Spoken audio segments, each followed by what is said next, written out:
Texto anterior. De los artículos 16, 17, 18, 19, 20, 21, la reforma del 18 de junio de 2008. Artículo 16. Nadie puede ser molestado en su persona, familia, domicilio, papeles o posesiones, sino en virtud de mandamiento escrito de autoridad competente que funde y motive la causa legal del procedimiento. No podrá librarse orden de aprehensión, sino por la autoridad judicial sin que proceda denuncia o querella de un hecho que la ley señale como delito, sancionado menos cuando menos con pena privativa de libertad, que existan datos que acrediten el cuerpo del delito y que hagan probable la responsabilidad del indiciado. La autoridad que ejecute una orden judicial de aprehensión deberá poner al inculpado a disposición del juez sin dilación alguna y bajo su más estricta responsabilidad. La contravención a lo anterior será sancionada por la ley penal en los casos de delito flagrante. Cualquier persona puede detener al indicado poniéndolo sin demora a disposiciones de la autoridad inmediata y esta con la misma prontitud a la del Ministerio Público.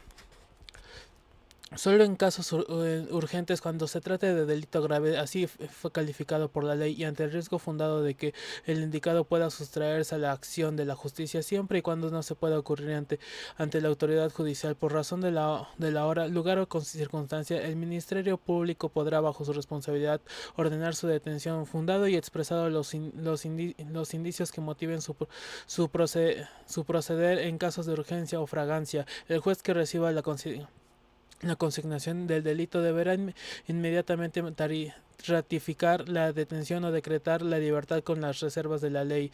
Ningún indicado podrá ser retenido por el Ministerio Público por más de 48 horas, plazo en que deberá ordenarse su libertad o ponerse a disposición de la autoridad judicial.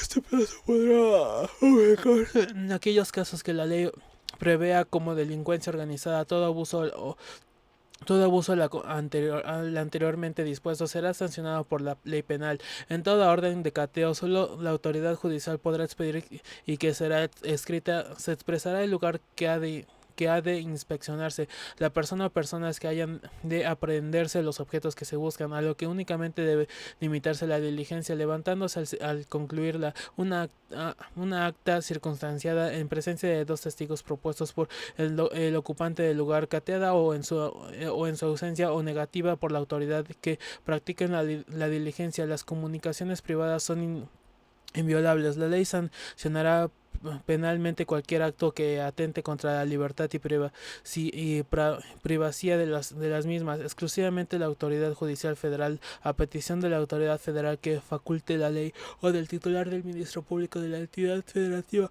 correspondiente, podrá autorizar la intervención de cualquier comunicación privada. Para ello, la autoridad competente por escrito deberá fundar y motivar las causas legales de la solicitud, expresando además el tipo de intervención, los sujetos de la misma y su duración. La autoridad judicial federal no podrá otorgar estas autorizaciones cuando se trate de materias de carácter electoral, fiscal, mercantil, civil, laboral o administrativo, ni en el caso de las comunicaciones del determinado con su defensor. Las intervenciones autorizadas se ajustarán a los requisitos y límites previstos en las leyes. Los resultados de las intervenciones que no cumplan con estos carecerán de todo valor probatorio. La autoridad administrativa podrá practicar visitas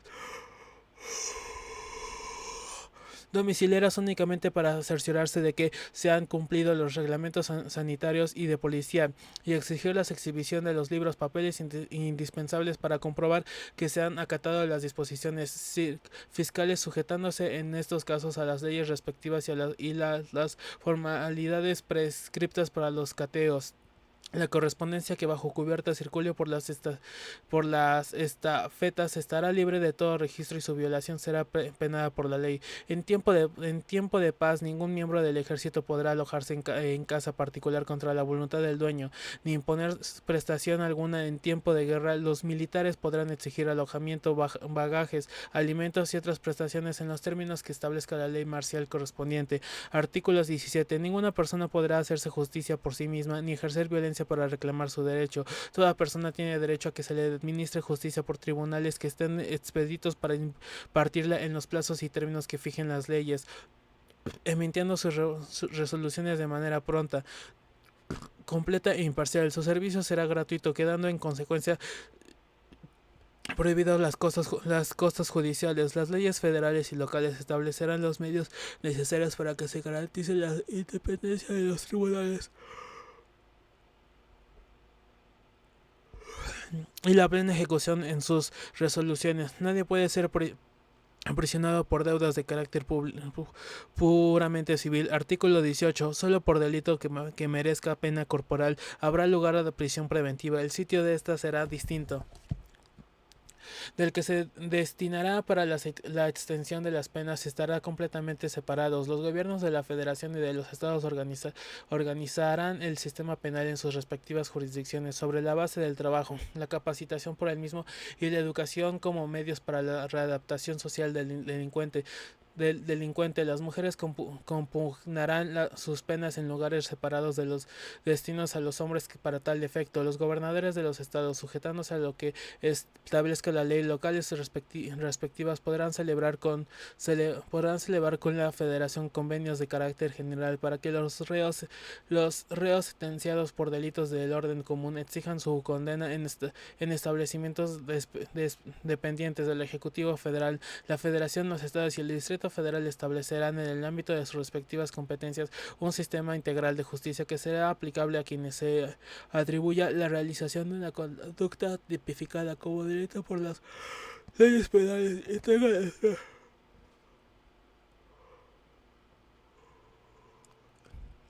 y tengan entre 12 años cumplidos y menos de 18 años de edad, en el que se garanticen los derechos fundamentales que conocen esta Constitución para todo individuo, así como aquellos derechos específicos que por su condición de personas en desarrollo les haya sido reconocidos. Las personas menores de 12 años que hayan realizado una conducta prevista como delito en la ley solo serán sujetos a rehabilitación y asistencia social.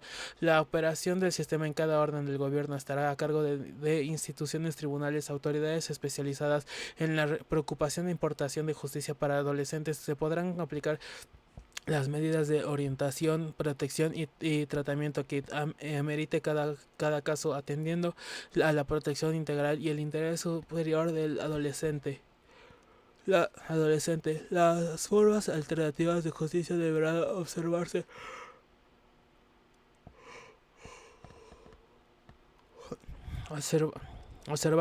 en la aplicación de este sistema, siempre que resulte procedente en todos los procedimientos seguidos a los adolescentes. Se observará la garantía del debido proceso legal, así como la independencia entre las autoridades que efectúen la remisión y las que impongan las medidas. Estas deberían ser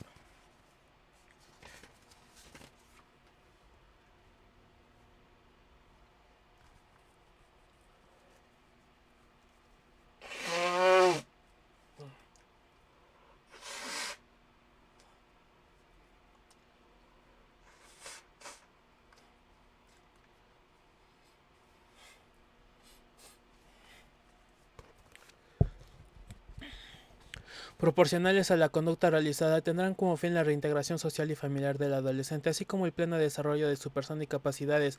El internamiento se utilizará solo como medida extrema y por el tiempo más breve que proceda, y podrá aplicarse únicamente a los adolescentes mayores de 14 años de edad por la comisión de conductas antisociales calificadas como graves. Los reos de nacionalidad mexicana que se encuentren compurgando penas en países extranjeros podrán ser trasladados a la República para que cumplan sus condenas con base en los sistemas de adaptación social previstos en este artículo, y los reos de nacionalidad extranjera sentenciados por delitos del orden federal en toda la República o del fuero común en el Distrito Federal podrán ser trasladados al país de su origen o residencia, sujetándose a los tratados internacionales que se hayan celebrando para ese efecto. Los gobernadores de los estados podrán solicitar al Ejecutivo Federal, con apoyo en las leyes locales respectivas, la inclusión de reos de orden común en dichos tratados. El traslado de los reos solo podrá efectuarse con su consentimiento expreso. Los sentenciados en los casos plazos y condiciones que establezca la ley,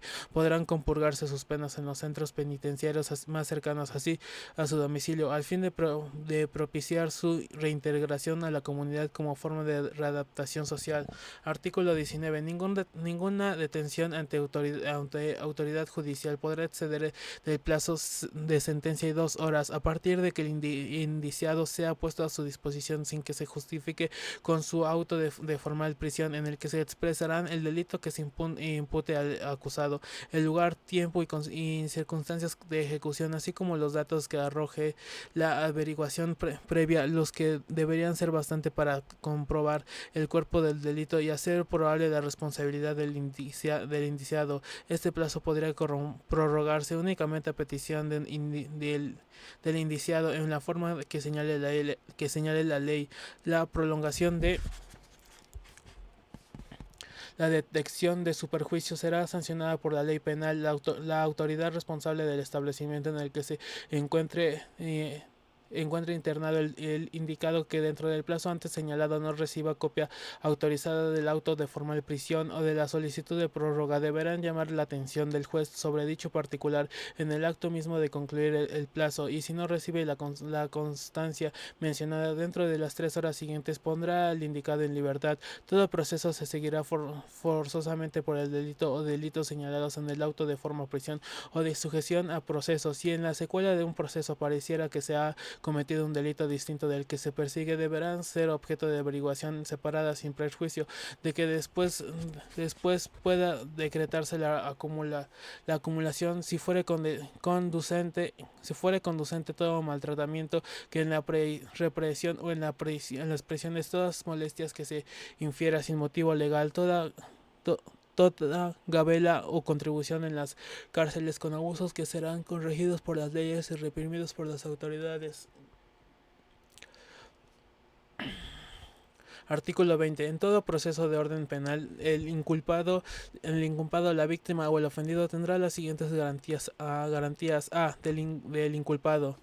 1. Inmediatamente que lo solicite, el juez deberá otorgarle la libertad provisional bajo caución, siempre y cuando no se trate de delitos en que, por su gravedad, la ley expresamente prohíba conceder este beneficio. En caso de delitos no graves a solicitud del Ministerio Público, el juez podrá negar la libertad provisional cuando el inculpado haya sido condenado con autoridad por algún delito calificado como grave por la ley, o cuando el Ministro Público aporte elementos al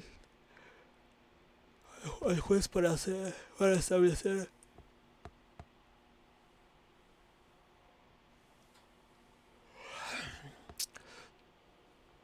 establecer que la libertad del inculpado representa por su conducta precedente o por las circunstancias y características del delito cometido en un riesgo para el ofendido o para la sociedad. El monto y la forma de caución que se fije deberán ser asequibles para el inculpado en circunstancias que la ley determine. La autoridad judicial podrá modificar el monto de la caución para resolver sobre la forma y el monto de la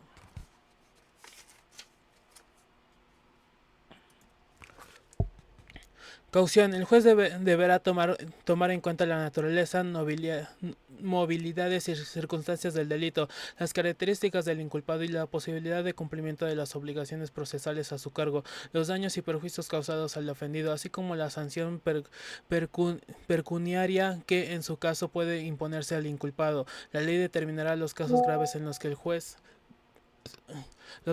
podrá revocar la libertad provisional. 2. No podrá ser obligado a declarar, queda prohibida y será sancionado por la ley penal toda incomunicación, intimidación o tortura. La confesión rendida ante cualquier autoridad distinta del Ministerio Público, del juez o ante estos sin la asistencia de su defensor, carecerá de todo valor probatorio. 3. Se le hará saber en audiencia pública y dentro de las 48 horas siguientes a su consignación a la justicia el nombre de su acusado y la naturaleza causa de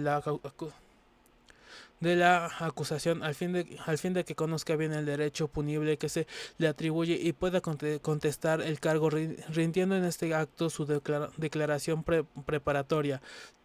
4. Cuando así lo solicite, será careado en presencia del juez, con quien deponga en su contra, salvo lo dispuesto en la fracción 5 del artículo B de este artículo. 5. Se le recibirán los testigos y demás pruebas que ofrezca, concediéndosele el tiempo que la ley estime necesario al efecto de auxiliación o auxiliándose para obtener la comparecencia de las personas cuyo testimonio solicite, siempre que se encuentren en el lugar del proceso.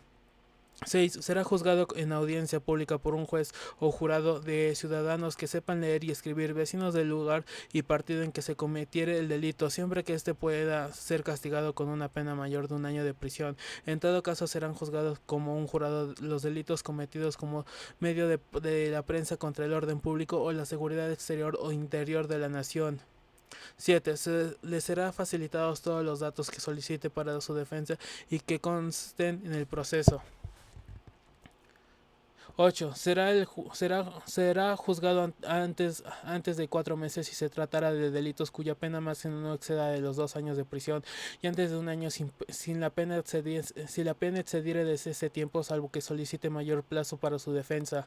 9. Desde el inicio de su proceso será informado de los derechos que en su favor consiga para esta Constitución y tendrá derecho a una defensa adecuada por abogados o por personas de su confianza. Si no quiere o no puede renombrar defensor después de haber sido requerido para hacerlo, el juez le asignará un defensor de oficio. También tendrá derecho a que su defensor comparezca en todos los actos del proceso y este tendrá obligación de hacerlo cuantas veces se le requiera. 10. En ningún caso podrá prolongarse la prisión o detención por falta de pago de honorarios de defensores o por cualquier otra prestación de dinero por causa de responsabilidad civil o alguna otro motivo análogo. También podrá prolongarse la prisión preventiva por más tiempo del que como máximo le fije la ley al delito que motivase el proceso. En toda pena de prisión que imponga una sentencia se computará el tiempo de la detención. Las garantías previstas en las fracciones 1, 5, 7 y 9 también serán observadas durante la investigación previa en los términos y con los requisitos y límites que las leyes establezcan. Lo previsto en la fracción 12 no estará sujeto a condición alguna. B. De la víctima o del ofendido. 1. Recibir asesoría jurídica, ser informado de los derechos que en su favor establece la Constitución y cuando lo solicite. Cuando lo solicite, ser informado del desarrollo del procedimiento penal. 2. Coadyuvar con el ministro público a que se le reciban todos los datos o elementos de prueba con los que cuenten tanto en la averiguación previa como en el proceso y a que se desahoguen las diligencias correspondientes cuando el ministro público considere que no es necesario el desarrollo de la diligencia. Deberá fundar y motivar su negativa.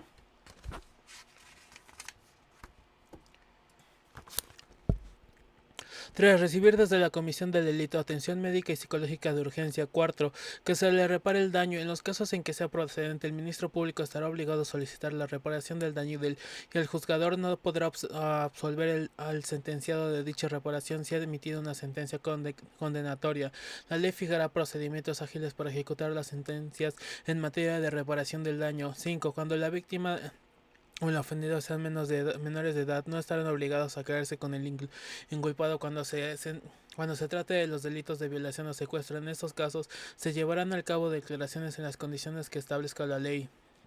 6. Solicitar las medidas y providencias que prepare la ley para su seguridad y auxilio. Artículo 21. La imposición de las penas es propia y es exclusiva de la autoridad judicial. La investigación y persecución de los delitos incumbe el Ministerio Público, el cual se auxiliará con una policía que estará bajo su autoridad y mando inmediato. Compete a la autoridad administrativa la aplicación de sanciones por las infracciones de los reglamentos gubernamentales y de policía, las que únicamente consistirán en multa o arresto hasta por 36 horas. Pero si el infractor no pagare la multa que se le hubiese impuesto, se permutará esta por el arresto correspondiente, que no excederá en ningún caso de 36 horas.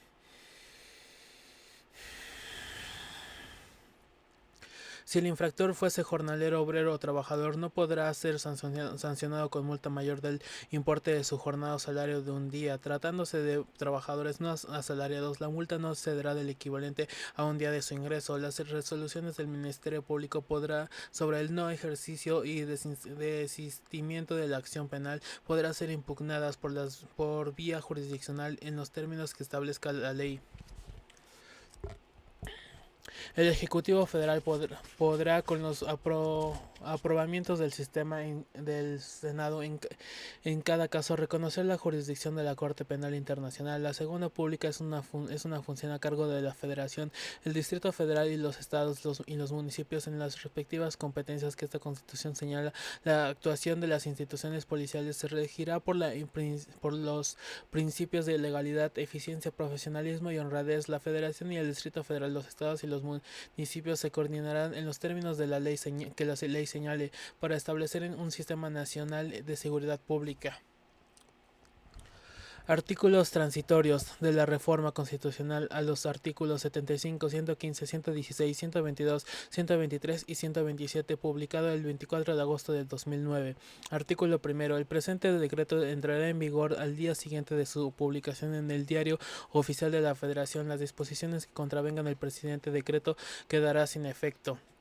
Artículo segundo. La remuneración que la actual ejecución sean superiores a las máximas establecidas en el presente decreto deberán ser ajustadas o disminuidas en los presupuestos de egresos correspondientes al ejercicio fiscal del año siguiente en que haya entrado en vigor el presente decreto.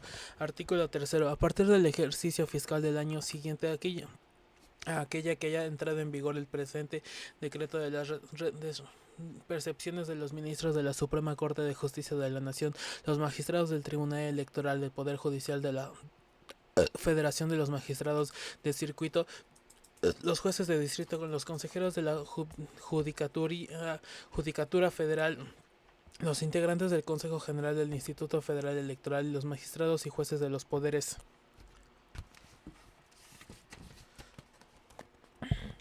judiciales estatales que actualmente estén en funciones se sujetarán a lo siguiente: a las retribuciones nominales señaladas en los presupuestos vigentes superiores al monto máximo previsto en la base de 2 del artículo 127 de la Constitución Política de los Estados Unidos Mexicanos se mantendrá durante el tiempo que dure su encargo. B. Las remuneraciones adicionales a las nominales, tales como gratificaciones, premios, recompensas, bonos, estímulos, comisiones, compensaciones y cualquier remuneración en dinero o especie, solo se podrá mantener a la medida en que la remuneración total no exceda al mismo establecido en la base 2 del artículo 127 de la Constitución Política de los Estados Unidos Mexicanos.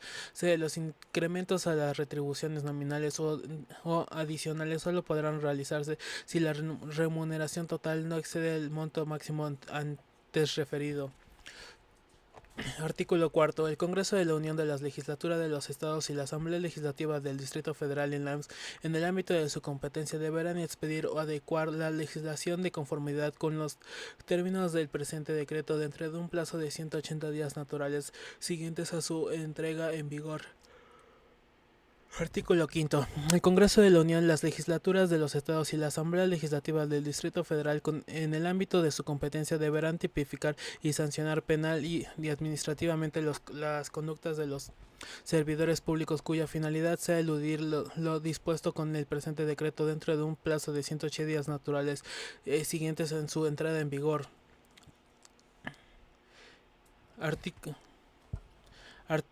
Artículos transitorios del decreto de reforma constitucional por el que se modifica la denominación del capítulo primero del título primero y reforma diversos artículos de la Constitución Política de los Estados Unidos Mexicanos, publicada el 10 de junio del 2011. Artículo primero. El presente decreto entrará en vigor el día siguiente al de su publicación en el Diario Oficial de la Federación. Artículo segundo. La ley a que se refiere el tercer párrafo del artículo primero constitucional constitucional sobre reparación deberá ser expedida en un plazo máximo de un año contando a partir de la entrada de vigor del presente decreto. Artículo 3. La ley a que se refiere el artículo 11 constitucional sobre el asilo deberá ser expedida en un plazo máximo de un año contando a partir del inicio de la vigencia de este decreto. Artículo 4. El Congreso de la Unión expedirá la ley reglamentaria del artículo 29 constitucional en materia de suspensión del ejercicio de los derechos y las garantías en un plazo máximo de un año contando a partir del inicio de la vigencia de este decreto. Artículo 5. El Congreso de la Unión expedirá la ley reglamentaria del artículo 33 constitucional en materia de expulsión de extranjeros en un plazo máximo de un año, contado a partir del inicio de la vigencia de este decreto, en tanto se expida la ley referida. Este artículo se seguirá aplicando en los términos del texto vigente. Artículo 6. Los casos previstos en el segundo párrafo del artículo 97 constitucional que estén pendientes de resolución al momento de entrar en vigor la reforma, los continuará desahogando la Suprema Corte de Justicia de la Nación hasta su conclusión. Artículo 7. En lo que se refiere al apartado B del artículo 102 constitucional y a la autonomía de los organismos locales de los derechos humanos, las legislaturas locales deberán realizar las adecuaciones que correspondan en un plazo máximo de un año contados a partir del inicio de la vigencia de este decreto. Artículo 8. El Congreso de la Unión adecuará la ley de la Comisión Nacional de los Derechos Humanos en un plazo máximo de un año contado a partir del inicio de la vigencia de este decreto. Artículo 9. Se derogará todas las disposiciones que contravengan el presente decreto. Artículo transitorios 9 de febrero del 2012. Primero, el presente decreto entrará en vigor el día siguiente al de su publicación en el Diario Oficial de la Federación. Segundo, la obligación del Estado de garantizar la educación media superior como deber del mismo de ofrecer un lugar para cursarla a quien, teniendo la edad típica, hubiera concluido la educación básica, se realizará de manera gradual y creciente a partir del ciclo escolar 2012-2013 hasta lograr la cobertura total en sus diversas modalidades en el país en que tardar en el ciclo escolar 2021-2022 con la concurrencia presupuestaria de la Federación de las entidades federativas y en los términos establecidos en los instrumentos del Sistema Nacional y los sistemas estatales de planeación democrática del desarrollo. Tercero, para dar cumplimiento al principio de obligatoriedad en los presupuestos federal, en las entidades federativas y de los municipios, se incluirán los recursos necesarios. Asimismo, se establecerán los mecanismos para impulsar la implementación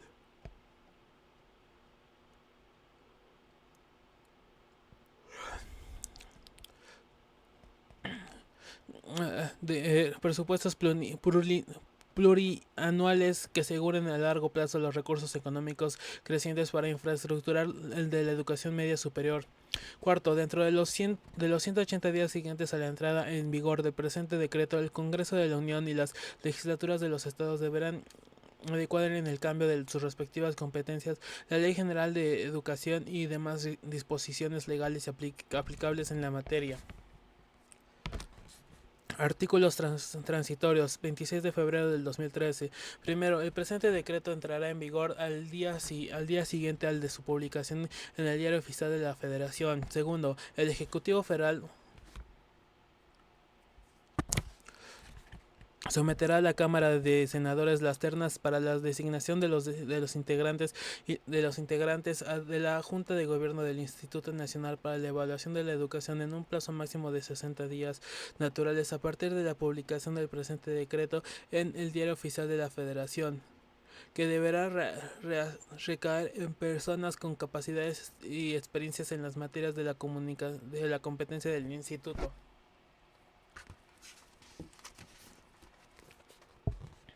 para asegurar la renovación escalonada de los integrantes. Los primeros nombramientos se realizarán por los periodos siguientes: 1. Dos nombramientos por un periodo de 5 años; 2.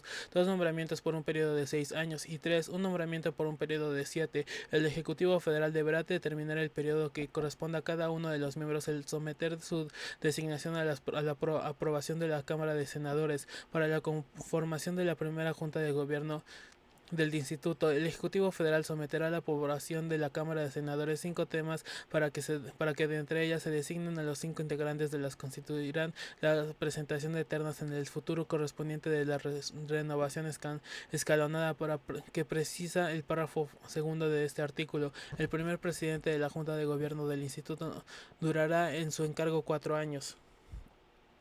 Tercero, el Congreso de la Unión deberá expedir la ley del Instituto Nacional para la Evaluación de la Educación, así como las reformas de la Ley General de la Educación correspondientes, a más tardar en un plazo de 6 meses contando a partir de la fecha de publicación del presente decreto. En tanto, el Congreso de la Unión expide la ley del Instituto Nacional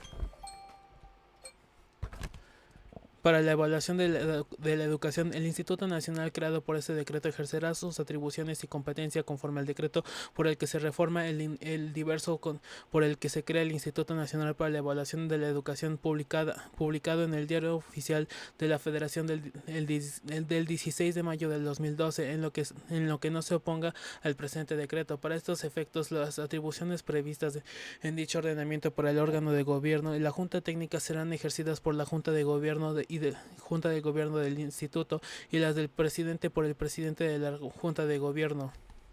Cuarto, los recursos materiales y financieros, así como los trabajadores adscritos al organismo descentralizado institucional para la evaluación de la educación, pasan a formar parte del instituto que se crea en los términos del presente decreto.